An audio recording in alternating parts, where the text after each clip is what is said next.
There are moments in a life that function as hinges. Everything before them moves in one direction. Everything after moves in another. And the remarkable thing about hinge moments is that they almost never feel like hinges while they are happening.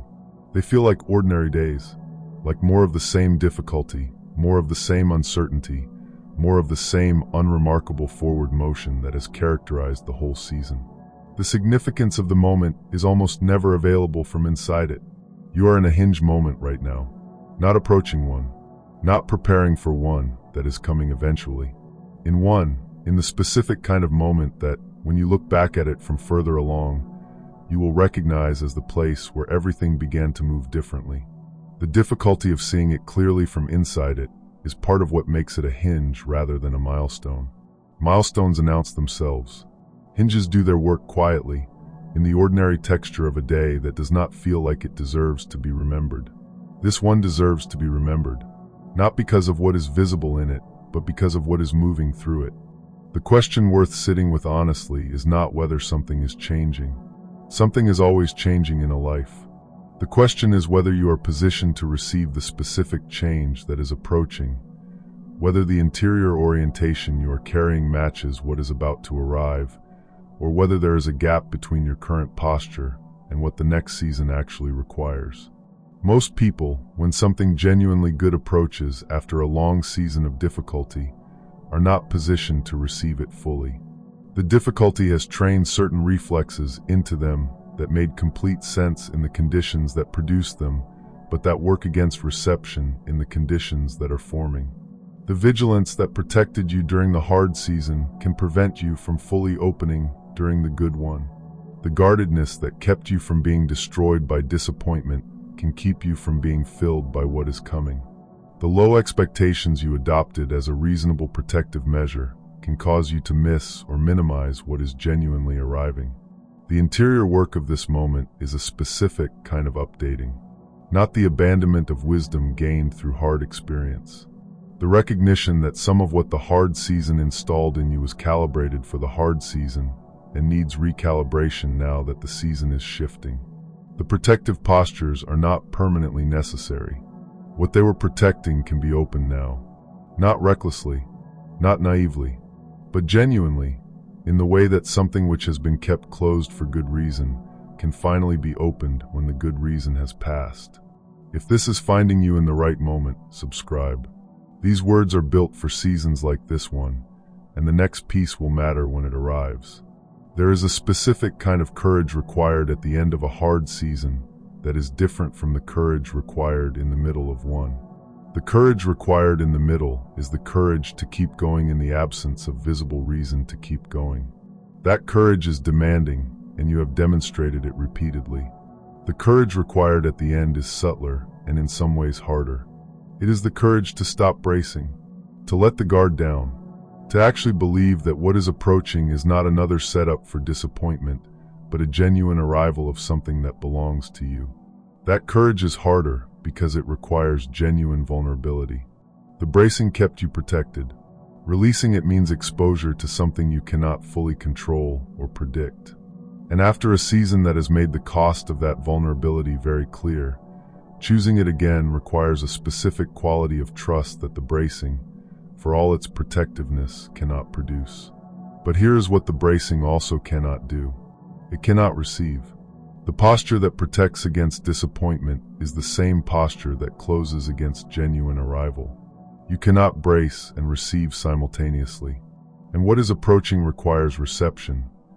Full, genuine, open-handed reception from someone who has decided, at real cost, to be available for what is coming rather than only protected against what might not come. That decision is yours to make. And this is the moment to make it. Something is also shifting in the quality of your own inner voice. The voice that has been loudest through the hard season, the one that rehearsed the worst available interpretation of every situation, that arrived at every possibility with the first question being what could go wrong. That voice is beginning to lose some of its authority. Not because it has been argued out of its position, because experience is providing counter-evidence. Small moments of things resolving better than expected. Small experiences of being held in situations that seem to offer nothing to hold on to. Small confirmations, each insufficient on its own, but accumulating into something the fear voice cannot explain away. Pay attention to those small confirmations. They are not nothing. They are the beginning of a new evidentiary record, a track record being built by the new season that will eventually outweigh the track record the hard season produced. The fear voice is loud because it has years of evidence behind it. The voice of hope and trust is quieter because it is working with a smaller sample. But the sample is growing, and every small confirmation adds to it in a way that gradually, cumulatively, shifts the interior balance of what feels most credible. Cooperate with that shift. Notice the small confirmations rather than dismissing them as insufficient. Let them register with the weight they actually carry rather than the minimal weight fear would assign them. The new track record is being built, and you are one of the primary witnesses. There is something about this specific moment in time that carries particular significance for people who have been in extended seasons of difficulty and faithfulness. The convergence of what has been built in you through the preparation and what is now approaching from outside you is creating a meeting point, a specific window in which what was developed in the hidden season and what was being prepared in the unseen realm are finally able to find each other. This convergence does not happen continuously. There are seasons of preparation and seasons of meeting and seasons of fruit, and they have their own timing that does not bend to urgency or impatience. But when the preparation is complete and the timing is aligned, the meeting that follows has a quality of rightness, of things falling into place with a precision that feels less like luck and more like design, that distinguishes it from ordinary good fortune. You are in the window of that convergence. The preparation has done what it came to do. The timing has arrived at what it was moving toward. The meeting that follows is not guaranteed by your effort or your worthiness or your ability to navigate it perfectly.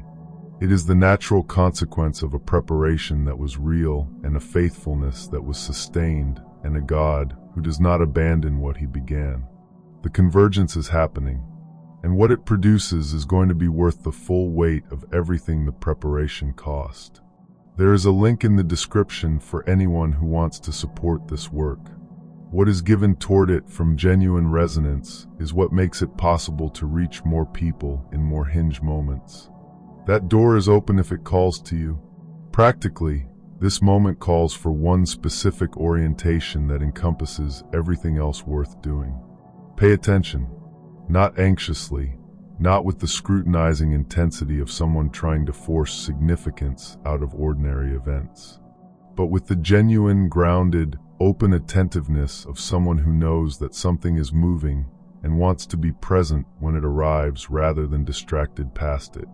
Pay attention to what shifts internally before it shifts externally. The interior tends to register what is coming before the exterior confirms it. An unexpected quality of peace in a situation that should produce anxiety. A clarity about a decision that previously felt murky.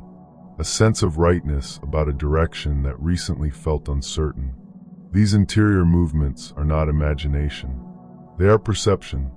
And the attentiveness that catches them early allows you to cooperate with what is moving rather than only reacting to it once it becomes obvious. Pay attention to the conversations that arrive unexpectedly carrying more weight than they should by ordinary measure. To the people who appear at moments that feel less coincidental than they look. To the doors that open without the forcing that previous doors required.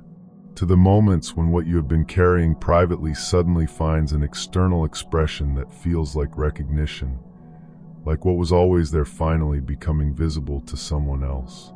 Pay attention to the quality of your own courage in small situations. Whether you are making choices from the person you have been becoming or from the reflexes of the person the hard season required. The hinge is not only in what arrives from outside, it is also in the choices you make from inside. And choices made from the new version of you rather than the old one are the choices that carry the next season forward rather than the last one. This is the hinge. You are in it, and what happens in it, in you, through you, around you, is in the process of determining everything that comes on the other side of it. Be here for it, fully, with every part of you that the hard season developed and every part that was always there underneath the difficulty. The hinge is turning, and what opens on the other side has been worth everything that brought you to it.